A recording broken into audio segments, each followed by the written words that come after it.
Hey everyone, for today's deep dive, we're going to be tackling the big question of masculinity and traditional values in the face of, well, everything that's going on in society right now. You know, all the big shifts and changes and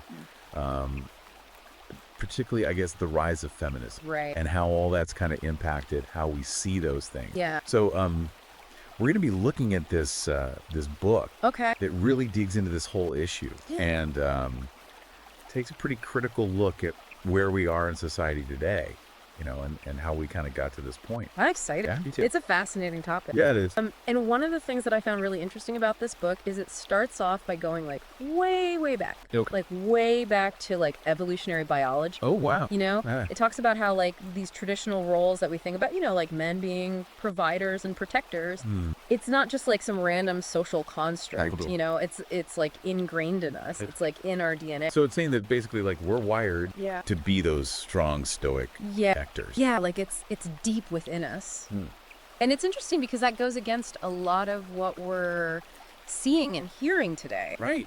You know, in society. Yeah, like the messaging is kind of the opposite. It's totally different. Yeah. And the book even digs into like the differences between male and female brains. You know, like how men tend to have stronger spatial reasoning skills, which makes sense if you think about it, you know, from like an evolutionary standpoint, Yeah. like hunting, navigating. Right back in the day. Yeah, exactly. And then women, they tend to have stronger emotional intelligence. Yeah. You know, which again makes sense, you know, for nurturing. Social bonding and Yeah, all of that. Yeah. So it's like our brains actually to evolved complement each other. to complement each other. Yeah. That's interesting. It's Yeah. like we were designed to work together in a way. Right. And the book actually goes on to say that societies that like stick to those traditional roles, they tend to be more stable overall. Okay. Now this is where it gets kind of controversial Right. because the book is suggesting that maybe this Yeah. for like total gender interchangeability, Mm-hmm. maybe that's working against our natural inclination. Huh. It really makes you think. It does. Like, have we gone too far in the other direction? Yeah. You know? It's definitely food for thought. It is, yeah, for sure. Yeah. It's something to think about. Definitely. But then, you know, on top of that, the book brings in this whole concept of the double bind for men, Oh yeah. which I thought was really fascinating because, Yeah. like, on one hand, we're told to be tough and stoic, Right. but then on the other hand, we're also expected to be sensitive and emotionally available. Yeah, it's a mixed message. A very mixed message. It's like be strong, but also be in touch with your feelings. Yeah. And the book actually uses James Bond as an example. Oh, wow. Yeah. Okay. Like he's this ultimate tough guy, right? right. But he's also like charming and, you know, in tune with women's emotion. Yeah, he's got it all. So he kind of embodies that whole like That paradox. that paradox. Yeah. Yeah, like you're supposed to be both things at the same time, Exactly. which is kind of impossible. Right. Well, not impossible, but it's definitely a challenge. Yeah, it's tough. Yeah. It's tough. And speaking of tough, the book doesn't really hold back when it comes to criticizing modern society, does it? No, it doesn't pull any punches. No, it's pretty blunt. It's pretty direct. Yeah. Yeah. And it argues that things have become increasingly feminized. Okay. Which it says has led to this like victimhood culture Right. that often disadvantages men. It's like everybody's a victim these days. Right. Yeah. And it's interesting because it even points to movements like Me Too. Yeah. And says, you know, while it started with good intentions, It's kind of morphed into something that can be unfairly used against men. it's become something different. Yeah. Yeah. That's a pretty bold statement. Yeah, it is. But that's a really big movement to kind of critique like that. Yeah. It's definitely challenging some widely accepted ideas. Yeah. It is. For sure. Okay, so this is definitely a book that's making some waves. Oh, yeah, for sure. So if this feminization is as pervasive as the book claims, what's the solution? What does it suggest men do? Well, it basically issues a call to action. Okay. It says men need to reclaim their masculinity and reject these societal expectations that undermine their traditional roles. So it's like pushing back against these trends, Yeah. reasserting like a more traditional sense of manhood. Yes, exactly. Right. Like going back to those core values and principles. Gotcha. Yeah. And it outlines several strategies for doing this. Okay. One is embracing the biological differences between genders instead of trying to erase them. So accepting that men and women are different. Yes. And that those differences are actually good. Like they're strengths, not weaknesses. Interesting. Yeah. Okay. It also talks about taking personal responsibility instead of adopting that victim mentality. So owning your choices, owning your action. Exactly. Yeah, I like that. Yeah. It's about taking control of your life. Yeah. And perhaps most controversially, The book suggests a return to traditional religious values Oh, wow. as a way to reclaim a sense of purpose and meaning. Okay, so it's saying like those values provide a solid foundation for masculinity. Yeah, they offer a framework for understanding what it means to be a man. Interesting. So it's kind of like finding strength and guidance in faith. Yeah, like tapping into that spiritual dimension. Okay, Yeah. that's definitely a different perspective. It is. Okay. But it's something that the book really emphasizes. Yeah. Okay, so now shifting gears a little bit, the book also spends a good deal of time talking about fatherhood. Yes, it does. It puts a huge emphasis on the importance of father Right. and the traditional family structure.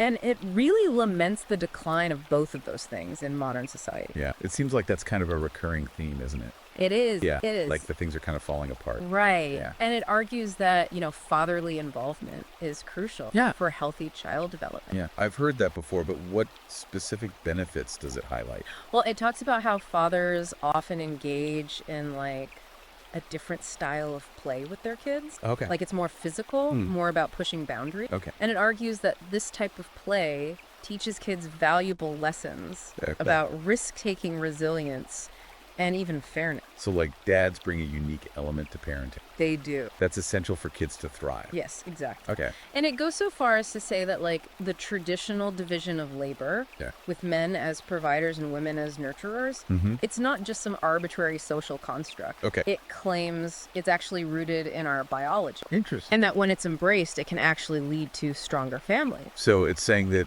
men and women have different strengths. Yeah, And when we kind of lean into those strengths, right. it creates a more harmonious family dynamic. Exactly. Okay. And the book backs this up by citing a 2015 Pew Research Center report, Okay. which found that children with involved fathers are less likely to end up incarcerated. Wow. And they have better economic prospects later in life. That's pretty significant. It is. Yeah. It's pretty powerful stuff. Okay, so it's not just about like the emotional well-being of the family, but also like the actual tangible outcome. It affects everything. Yeah. Yeah. Wow. Yeah.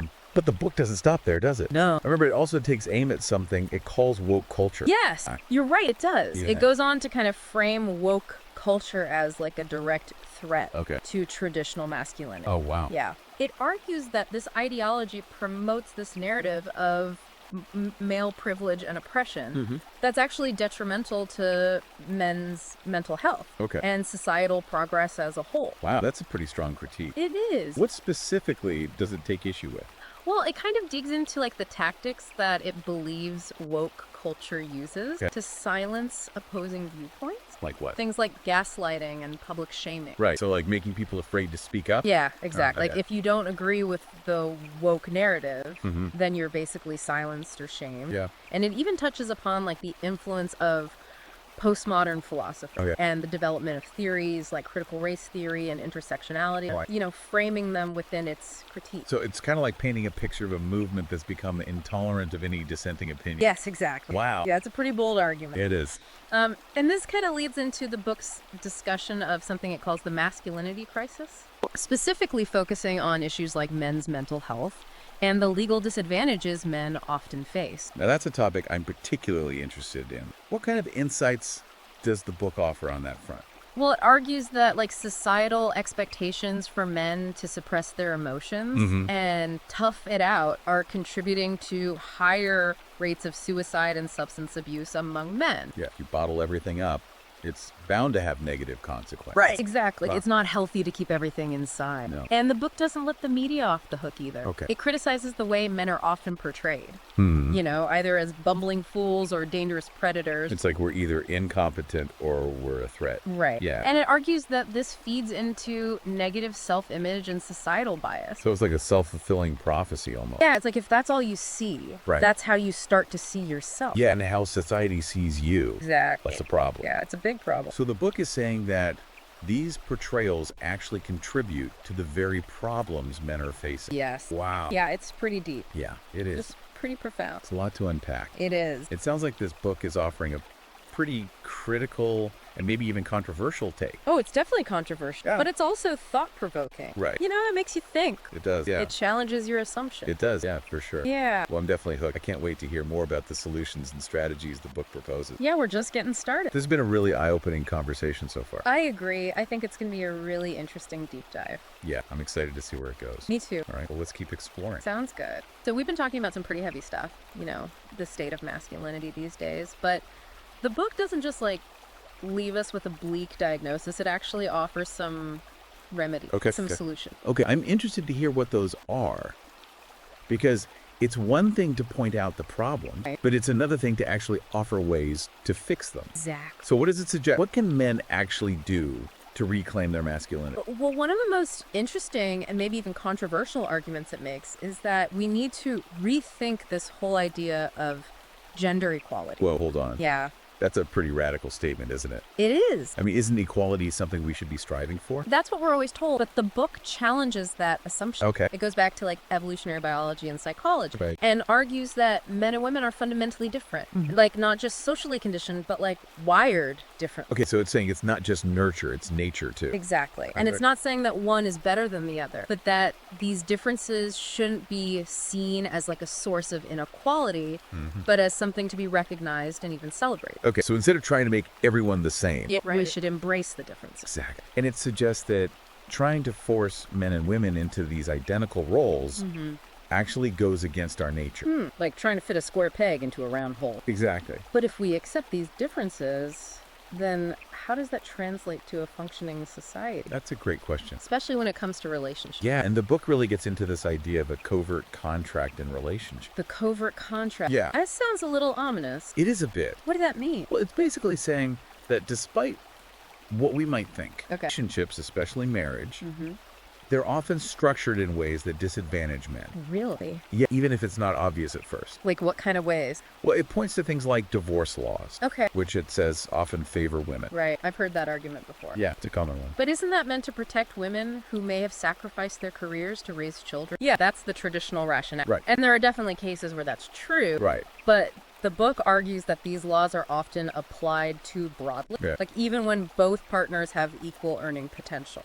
So it's saying that the intention might be good, Right. but the outcome isn't always fair. Exactly. Yeah. And it doesn't just focus on the legal system. Okay. It also talks about the pressure on men to get married in the first place. Okay. Like how there's this expectation that you're not a real man until you're married. Right. It's like that societal pressure. Exactly. You got to get hitched. Yeah. And the book is saying that men need to be aware of the potential downsides Okay. before entering into those commitments. So it's not about saying don't get married. No. It's about being informed. Exactly. Knowing what you're getting into. Yeah, it's like understanding the terms of the contract Right. before you sign it. Because sometimes the fine print can be pretty tricky. Exactly. So what about when things do go wrong, like in a divorce?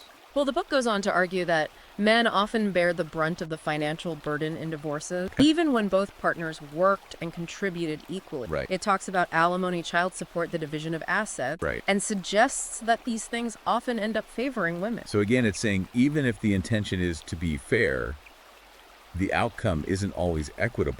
That's the book's perspective. Okay. And it goes even further, introducing this term divorce rape. Divorce rape, that's a pretty loaded term. It is. I mean, I can see how it would apply in certain situations. Yeah. But it definitely feels a little extreme. Yeah, it's definitely provocative. Yeah. But the point the book is trying to make is that many men feel violated Right. during and after a divorce. Okay. They feel like they've been stripped of their dignity, their rights as father, their ability to move on with their lives. So it's that feeling of powerlessness, Exactly. that feeling of being wronged by the system. Yeah, and it connects this to a larger issue, the impact all of this has on men's mental health. Right, because if you feel like you've been cheated by the system and you've lost everything in the process, Right. it's going to take a toll on you. Exactly. And the book doesn't shy away from discussing the consequences of this. Okay. It cites statistics showing that divorced men are more likely to commit suicide than married men. Wow, that's really sad. It is. And it makes this whole conversation about fairness and equality Right. feel even more important. It does. Yeah. It's not just about abstract principles, Yeah. it's about real lives. Yeah. And this sense of urgency carries over into the book's analysis of the legal system more broadly. Okay. It paints a pretty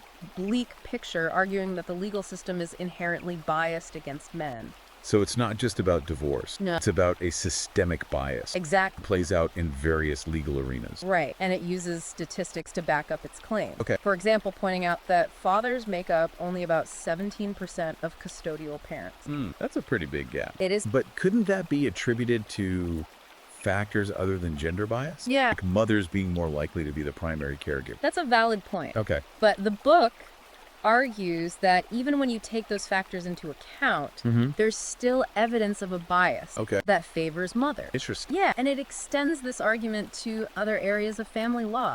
Like alimony. alimony, right? Yeah. Those payments one spouse makes to the other after a divorce. Yeah, and the book argues that alimony, which was originally intended to support women who couldn't work, is now often used unfairly against men, even in situations where both spouses had successful careers. So it's saying that the original purpose of alimony has been distorted and is now being used in ways that weren't intended. Exactly. That's interesting. And it doesn't stop there. It also criticizes the lack of paternity rights for men, particularly when it comes to decisions about unborn children. Oh, wow. It brings up the issue of abortion, claiming that men often have no legal say in the matter, even if they desperately want to be fathered. Right. That's a very controversial issue. It is. Yeah. And the book's perspective on it is likely to spark a lot of debate. Yeah, no kidding. But it's raising these important questions about fairness and equality in the legal system, and whether the current system is really serving the best interests of both men and women. Yeah, it's a good question. It is. Because if it's supposed to be about equality,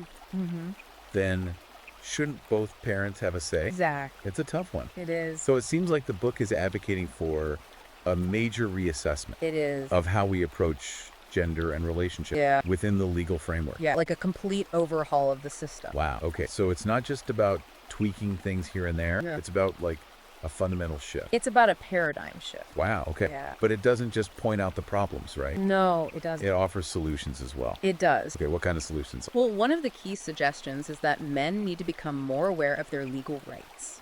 And more proactive in advocating for themselves within the legal system. So it's a call for men to educate themselves and to fight for their interests. Exactly. Okay. It encourages men to stop being passive victims and start taking control of their legal battles. So basically to man up and stand up for themselves. Right. You know? Whether it's in divorce proceedings or other legal matters where they feel like their rights are being infringed upon. Yeah, because knowledge is power, right? Exactly. If you know your rights, you can actually do something about it. Right. And the book stresses the importance of men educating themselves Okay. about their legal rights, about the potential pitfalls of marriage and divorce, Right. and about the strategies they can use to protect themselves and their interests. So it's like arming yourself with information. Exactly. So you can go into these situations prepared. Yeah. Okay, Yeah. I like that. It even suggests getting involved in organizations that are working to reform family law and push for greater equality in the legal system. So it's not just about individual action. No. It's about collective efforts as well. Right. It's about changing the system itself, Right. not just working within it. Wow, this has been really eye-opening. It has. It's clear that this book is tackling some really complex and sensitive issues. Yeah, it is. And we've only just scratched the surface. Right. But in addition to the legal system, the book also examines the role of media in shaping our perceptions of masculinity. Right. Because the media has a huge influence on how we see the world. It does. So how does the media factor into this whole conversation about masculinity? Well, the book argues that the media, especially in recent years, has been pushing a very negative and distorted image of men. Okay. And it claims that this portrayal is having a really negative impact on men's mental health, their self-esteem, their relationship. So it's not just about the legal systems and societal structure. No. It's also about the cultural messages we're constantly bombarded with. Exactly. Right. The book is saying that these messages shape our understanding of what it means to be a man. Right. And that the current narrative is incredibly damaged. Okay, so it's like the media is creating this distorted view of masculinity. Yeah, and it gives examples of how men are often depicted in movies, TV shows, advertising. Like what kind of example? Well, it argues that men are consistently shown as either bumbling fools, incompetent dads, or violent aggressors. Right, so it's like we're either a joke or a threat. Exactly. There's no in between. Right. And it's interesting because those portrayals can become self-fulfilling prophecies in a way. Absolutely. Like if that's all you see, it's hard not to internalize those messages. Right, like you start to believe that's all you're capable of. Yeah. And it affects how society sees you too. Exactly. That's a real problem. It is. And it's not just about the negative portrayals themselves. Right. The book also points out the lack of positive representations of men in media. Yeah, it asks, where are the strong, compassionate, responsible male role models? Right. Where are the men who embody healthy masculinity? It's like the media is creating a vacuum where those positive representations should be. It is. And without those positive role models, Yeah. it's no wonder men are struggling to define their own identity. Exactly. Like, what does it even mean to be a man today? Right. If all you see are these distorted images. And the book argues that this lack of positive representation leaves boys and young men with a very skewed and damaging view of what it means to be a man. Right. Like they're not given a healthy roadmap to follow. Exactly. And it doesn't just blame the media for this. Okay. It points to a broader cultural shift that it attributes to feminist ideology. Okay, so we're back to this critique of feminism. Yeah. How does the book connect feminism to this negative portrayal of men in media? Well, it argues that the push for gender equality has in many ways backfired. Yeah. Instead of creating a more balanced and equitable society, it claims that it's actually led to a demonization of masculinity. Oh, wow. Yeah. It suggests that men are being portrayed as the enemy in this narrative. Okay. And that this portrayal is contributing to a lot of the problems men are facing today. That's a pretty bold statement. It is. I mean, I can see how some people would interpret it that way. Right. But it's definitely a controversial claim. Yeah, no doubt about it. But even if you don't agree with that perspective, it's hard to deny that there's a lot of negativity surrounding masculinity these days. You're right. Like it's almost become taboo to be a man. It feels that way sometimes. Yeah. And the book is tapping into that. Yeah. It's tapping into that sense of frustration and disillusionment that many men are feeling. Right. It's saying that something's not right. Yeah. That the way we're talking about gender and masculinity is broken. Right. Like we need to have more balanced conversations. Exactly. And that's where the book starts to offer solutions. Okay, because it's not just about complaining. No. It's about finding a way forward. Exactly. Okay, so what are those solutions? Well, they're all about reclaiming masculinity. Okay. Not in a toxic or aggressive way, Right. but in a healthy and empowering way. Okay, I like that. It's about redefining what it means to be a man in the 21st century and about finding ways to thrive Okay. in a world that often seems hostile to traditional masculinity. That sounds really relevant It is. for a lot of men today. Yeah. I'm definitely intrigued. I'd love to hear more about those solutions. Me too. And we'll explore those in detail in the next part of our deep dive. Okay, sounds good. I'm ready when you are. All right, so we've covered a lot of ground in this deep dive, huh? We have. Really dug into some tough topics. Yeah. The pressures on men, the shifting landscape of relationships, Right. the legal system, the media. It's a lot. It's a lot to process. Yeah. But I'm really curious to hear more about the solutions that the book proposes because it's one thing to diagnose the problem, Right. but it's another thing to actually offer ways to address it. So what can men actually do to reclaim their masculinity and find a sense of purpose in a world that often feels, stacked against them? Well, the book actually offers a lot of really practical advice. Okay. And one of the most interesting suggestions, I think, is a return to traditional religious. Okay, so like finding strength and solace in faith. Yeah, exactly. That's an angle I haven't really considered before. Yeah, and it's not about like blindly following dogma or anything. Right. It's more about recognizing that religion has historically provided a framework for understanding. Okay. For centuries, religion offered men clearly defined roles and responsibilities. Like being a protector, a provider, Exactly. leader within the family and community. Yeah, and that those roles maybe feel less defined or valued in today's world. Yeah, for sure. So the book is arguing that tapping into that sense of purpose, that connection to something larger than oneself, Yeah. can be really empowering for men. It's almost like reclaiming a sense of the sacred masculine, right? That's a good way to put it. Yeah. Like that archetype of the strong spiritual warrior or leader. Right. That seems to be missing from a lot of modern narrative. Yeah, it's definitely not something you see a lot of these days. No. So it's about finding your own spiritual path. Yes. One that aligns with your values and your sense of self. Exactly. And another point the book makes is the importance of male mentorship.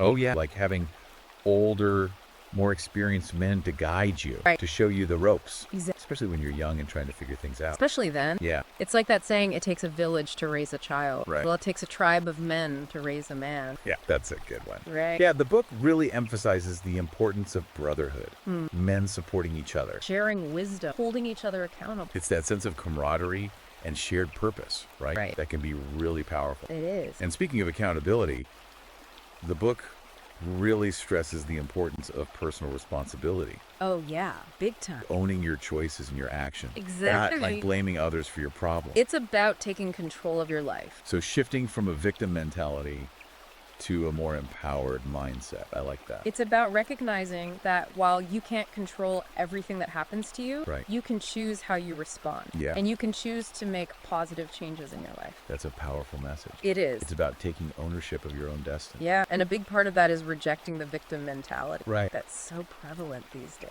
Easy to fall into that trap. It is, especially when you feel like the world's against you. Right. But the book is encouraging men to stop seeing themselves as helpless victims and start seeing themselves as agents of change. As men who have the power to shape their own destiny. Exactly. Love that. It's about flipping the script. Yeah. Moving from a passive role to a more active and assertive role. Yeah, And the book also addresses woke culture it does. and offers strategies for resisting its influence. Yeah, it encourages men to challenge those narratives, to refuse to be shamed or silenced. Right.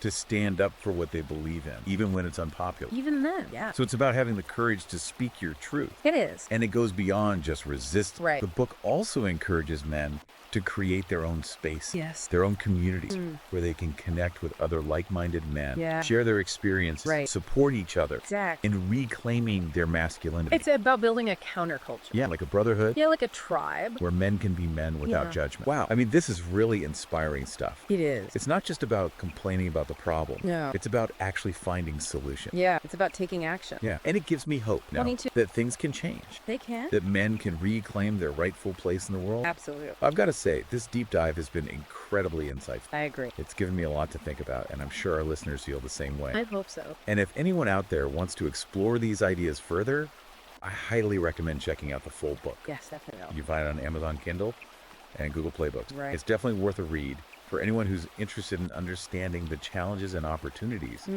facing men in today's world. Yeah, it's a must read. Yeah, I think so too. Yeah. So I guess the takeaway here is that the future of masculinity isn't set in stone. No, it's not. It's being shaped right now Yes. by the choices that men make. Exact. So choose wisely. Choose wisely. Yeah. Be the best man you can be. Thanks for joining us on this deep dive, everyone. It's been a pleasure. We'll see you next time.